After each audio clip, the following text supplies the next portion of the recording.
Silap. Mana tempat persalinan? Duduk sini dan diam ya. Ya, pandai namanya. Kian je, siapa buat? Dapat apa tu? Apa tu? DPT dapat. Lampin baru. Mana dia ni?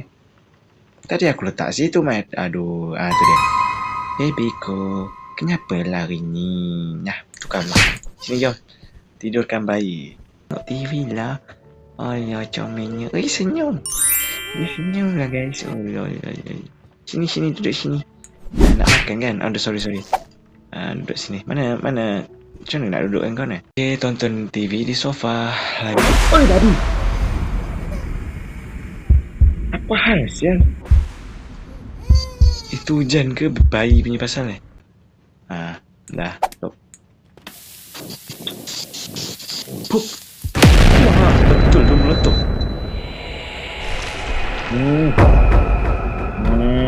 Aku main kat Android, man. Jadi ngelik tu. Janganlah macam ni. Suap bayi kamu raksasa. Rotinya mana? Sesuatu untuk makan. Cari sesuatu untuk makan. Dia bukalah sini. Aduh, aku merinding tu. Malah aku main. Aku takut dah. Aku takut siap. Game ni dia seram dia lain macam daripada Slendrina. Oh my god. Dia dah tunggu, guys. Allah. Ambil toilet. Pampers. Cepat. Aku takut. Jangan kau berubah dulu. Ni ambil. Nah.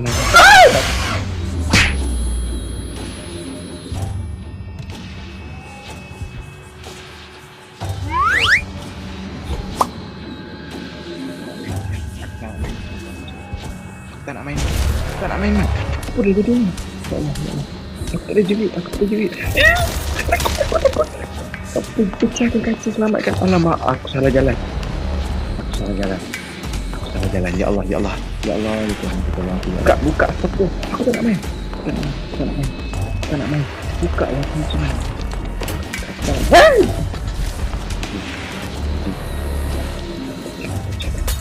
Ambil. Baik. Aku tak nak main gitu.